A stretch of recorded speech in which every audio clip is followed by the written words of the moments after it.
Settle in. Get comfortable. Tonight, we're going somewhere wide and quiet. A place where the sky goes on longer than you'd think possible, and the wheat holds its breath when the wind stops.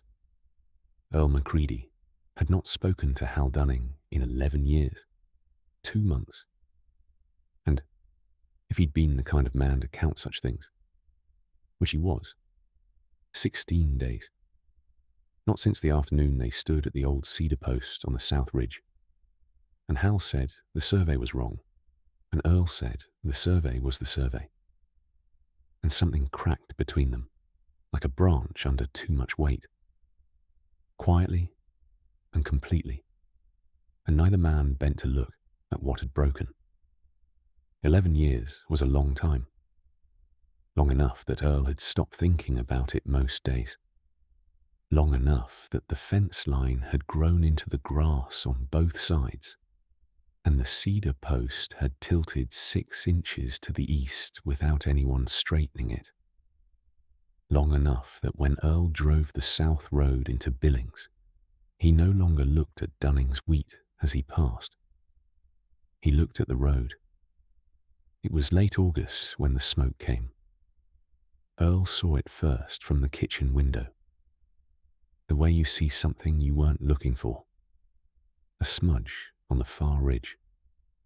The colour of old copper, sitting low against the blue. He stood at the window for a moment, with his coffee going cold in his hand. The smudge did not go away. He set the mug on the counter and walked to the porch. The air outside was dry and particular, the way Montana air gets in the last weeks of summer, when the grasses have given up all their moisture to the heat, and the sky begins to pull things apart at the seams. He could smell it already. Not smoke exactly, but the edge of smoke. The suggestion of it, the way a room smells after a candle, has just been put out. He went back inside for his boots. The cattle were in the north field, which was good. The north field was far from the ridge and upwind of what he was seeing, and he made a mental note of this, the way a man who has lived on land for 60 years makes mental notes, not as thought exactly, more as the land itself remembering through him. He drove the truck along the fence line south, following the perimeter of his property, the way he had done it 1,000 times. The wheat on his side of the fence was still standing. Good. The stalks were dry enough that a spark carried on wind could move through them the way rumours move through a small town, faster than you'd believe, and leaving nothing unchanged behind it. He stopped the truck where the south ridge came into view. The smoke was bigger now.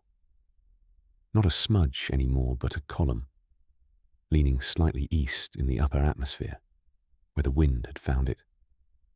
The orange glow at its base was low and steady, the way a fire looks when it has decided to take its time. Earl watched it for 1.5 minutes, which was about 1 minute longer than he needed to understand what was happening, and about 30 seconds shorter than he needed to decide what to do about it. He reached for his radio.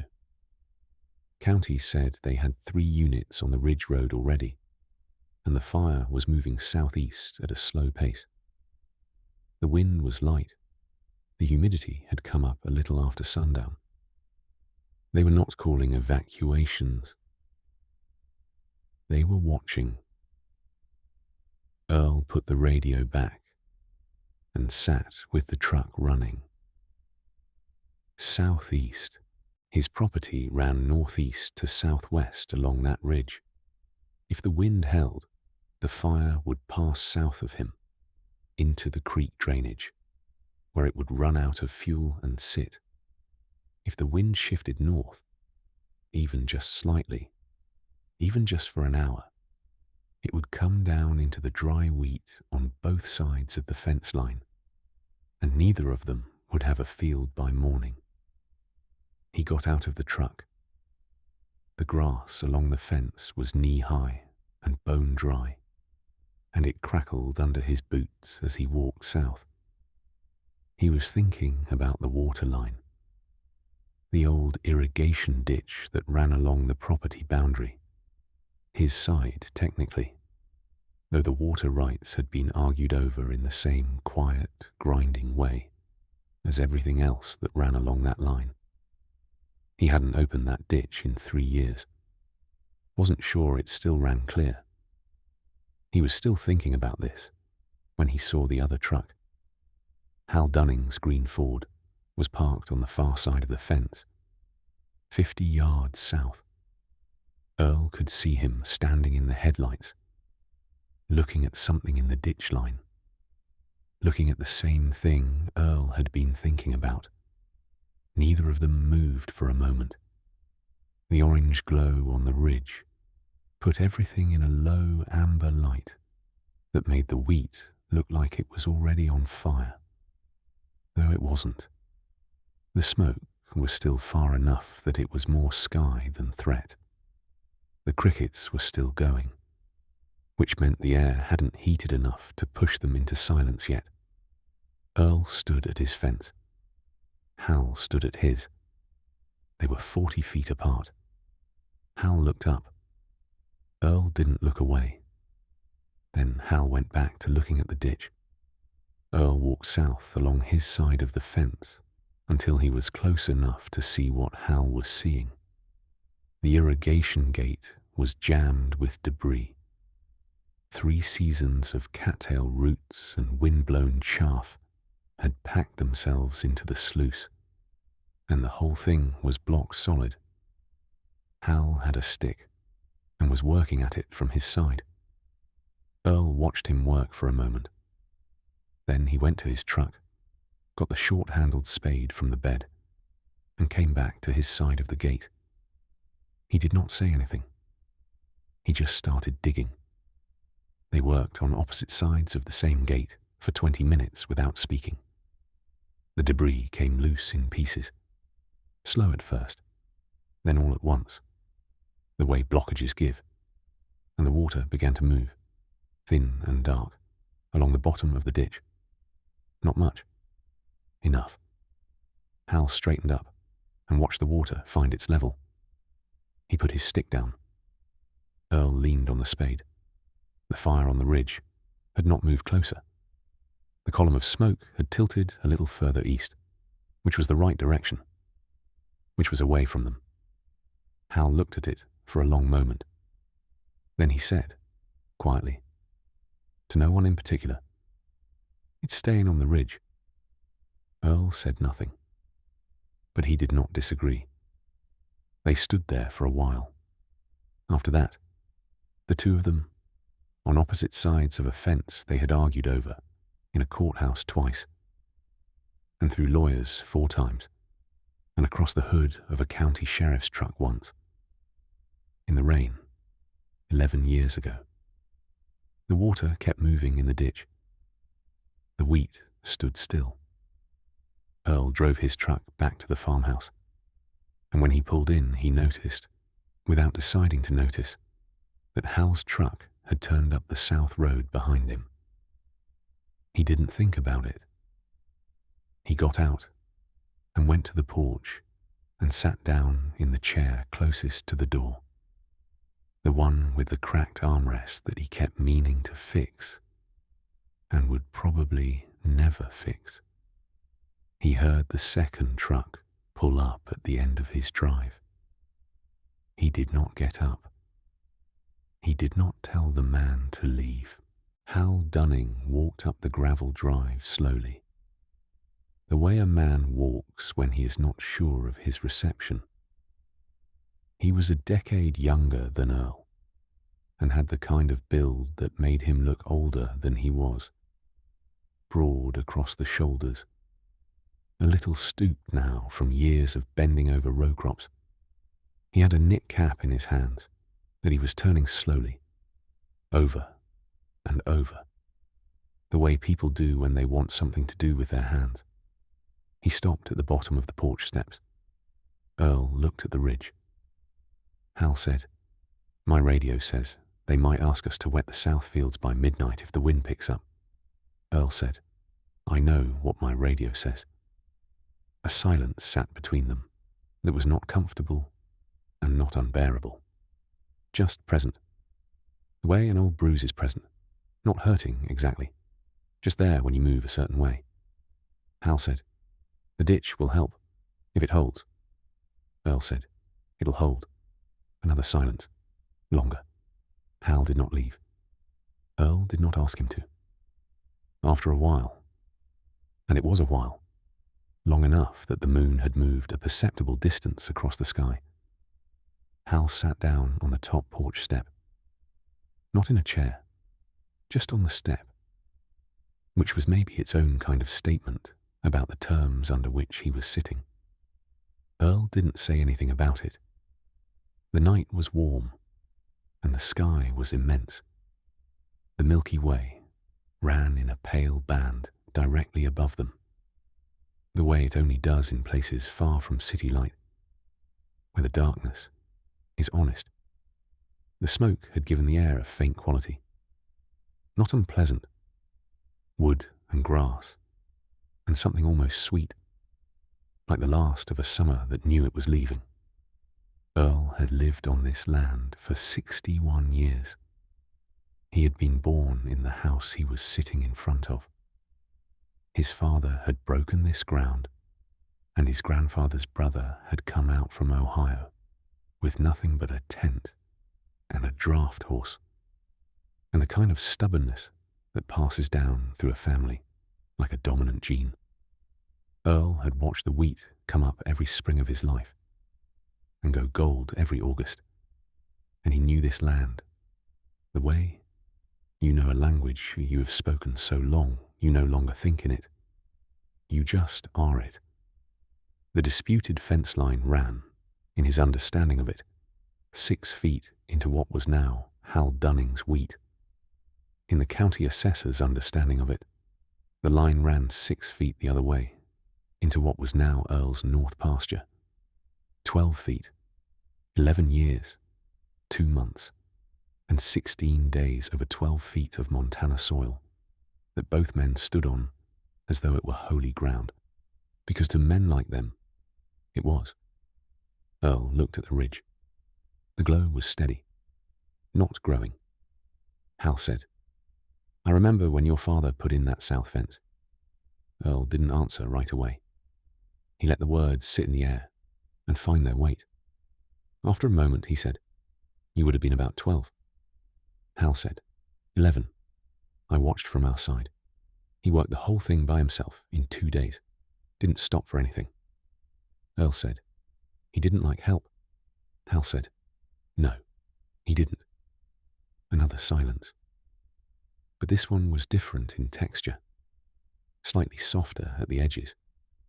Earl's wife had been dead for 9 years. His daughter lived in Missoula and called on Sundays and would come out for the harvest if she could, which some years she could, and some years she couldn't. He kept the house the way she'd kept it. Not perfectly, but with a kind of stubborn respect for where things had been put. The cracked armrest, the same curtains in the kitchen since 1987, a calendar on the wall still turned to the right month, which he considered an accomplishment. Hal's wife had left not long after the dispute began. Earl had never thought about whether that was related. He thought about it now, sitting on the porch in the amber-tinged dark, with the smell of distant fire in the air. He did not ask. Some questions had enough weight that even 2 men who hadn't spoken in 11 years could feel them without saying them out loud. The radio on Earl's hip clicked twice and went quiet. Good sign. When the radios had nothing to report, it meant the fire had nothing to say.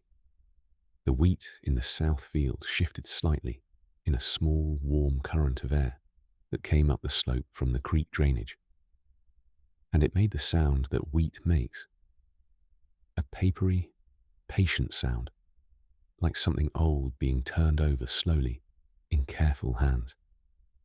Earl listened to it. Hal listened to it. After a long time, without deciding to say it, Earl said, "There's coffee inside if you want it." Hal turned the knit cap over twice in his hand. He said, "I won't come inside, but thank you." Earl nodded. That was about right. That was about as far as tonight needed to go. He went inside and poured 2 cups and came back out and set one on the porch step beside Hal's boot without saying anything. And Hal picked it up. And neither of them commented on any of it. The fire did not come down from the ridge. This is the thing about late summer wildfires in that part of Montana. They often do not do the thing you are afraid they will do.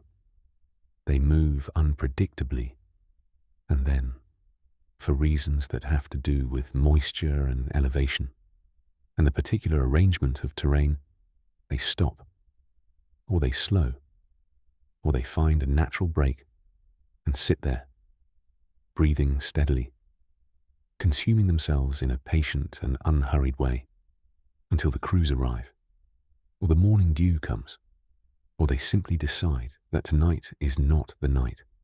Tonight was not the night. By 10 o'clock, the glow on the ridge had neither grown nor moved, and the smoke column had bent further east and grown thin at the top, which meant the fire was working with less fuel or less wind or both. The radio stayed quiet. The crickets came back. Earl sat in his chair with his coffee going slowly cold in his hands, and he listened to the crickets and the wheat and the occasional sound of Hal shifting on the porch step, and he felt something he hadn't expected to feel. Nothing, specifically, just the night, not the weight of 11 years, not the righteous specific anger about the fence line and the county assessor, and the afternoon in the rain with the sheriff, just the porch, and the dark, and the smell of smoke from a fire that had decided not to come any closer. It was a strange kind of relief, the kind that has nothing to do with anything being resolved. Hal said, after a long time, "I'm not going to argue about the fence anymore." Earl looked at the ridge. Hal said, "Not because I think I was wrong. I don't." He paused. The wheat shifted. The pause went on long enough that the shift had ended and started again before he continued. He said, "Just because it seems like a small thing to be the reason." Earl turned his coffee cup slowly in his hands. The ceramic was warm. The night was warm. Even the air coming up from the creek was warm, which was unusual, which was the late August of it, the last warm air before the season turned its collar up and started walking in a different direction. He said, "A small thing," Hal said, 12 feet.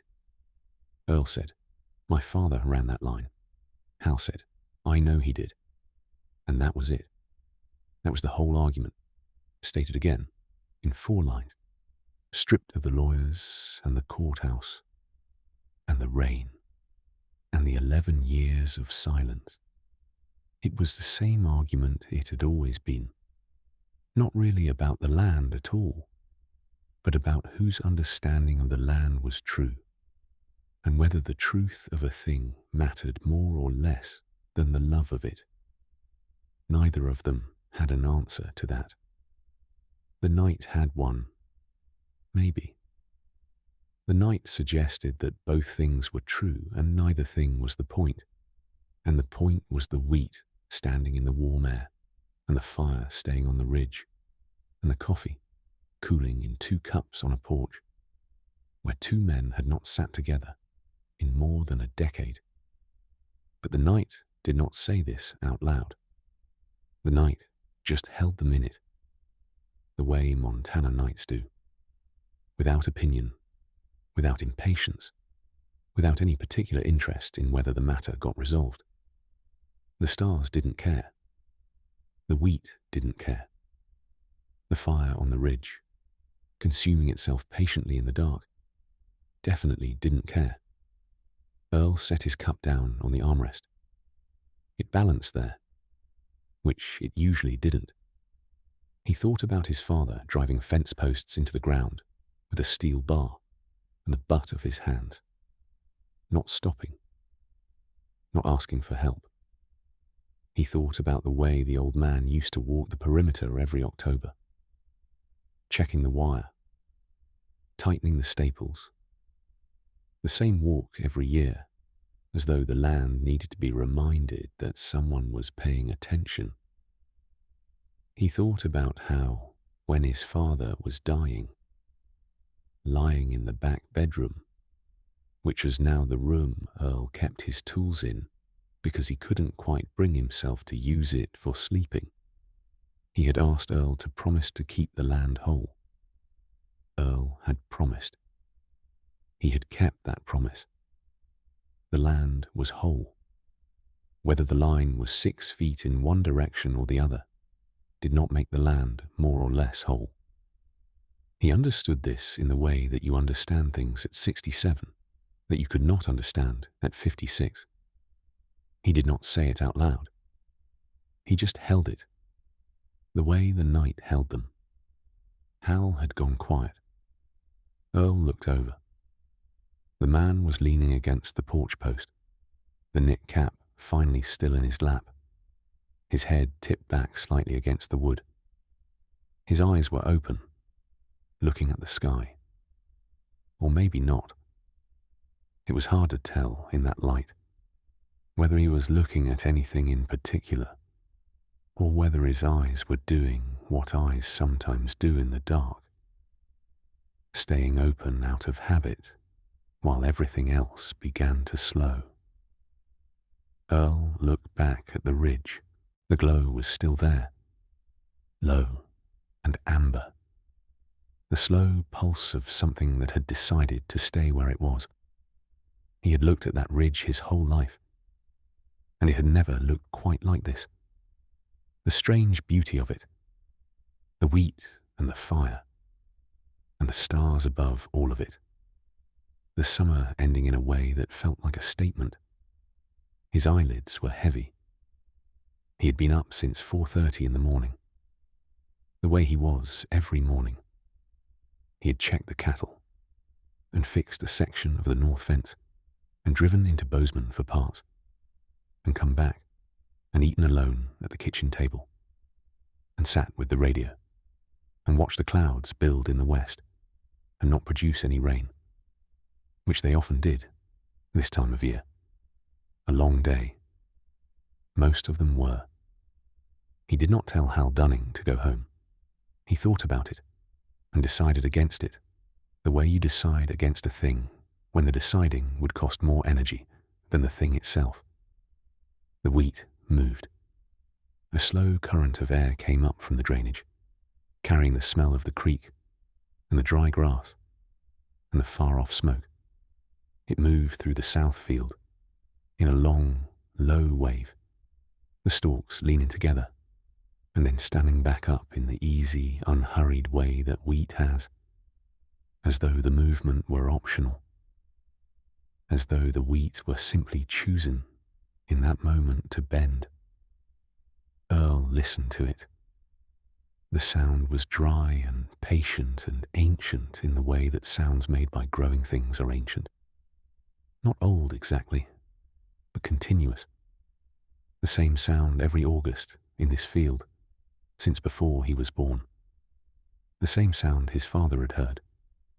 The same sound the land made, whether anyone was listening or not. He was listening. He let his eyes go soft against the ridge glow.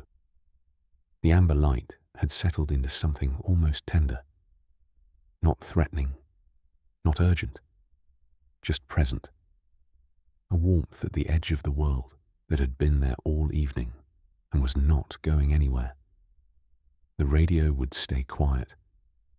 He knew that now the way you know things, on a porch at 11 o'clock in the late summer, with the crickets going and the coffee gone, and the fire doing what it was going to do, which was nothing more than it had already done. In the chair, with the cracked armrest, under the Montana sky, with the stars in their places, and the glow at the edge of the world, burning itself quietly out, and the wheat settling and settling and settling in the warm dark below. On the step below him, Hal Dunning had gone still. His breathing had changed. Slower, more even, the way a man's breathing changes when he has stopped fighting whatever he was fighting, and let the night do what it was going to do. Earl's hands were loose in his lap. The wheat was breathing. The fire on the ridge was breathing. Everything was breathing, slow and steady, in the particular rhythm of things that are not in a hurry. There was the wheat, and the glow, and the stars, and the sound of something old and patient turning, very slowly, toward rest. That was all. That was enough. But the fire? That was the fire's business. And the fence? That was tomorrow's business. And morning was a long way off. For now, there was only the porch, and the dark, and the wheat moving in the warm air below. The smell of summer, going to sleep. The sound of a field that had been here before any of them, and would be hereafter. The amber glow at the edge of the world, steady and distant and small. For now there was only rest. This was a DreamzMachine story. If sleep found you, subscribe so it can find you again.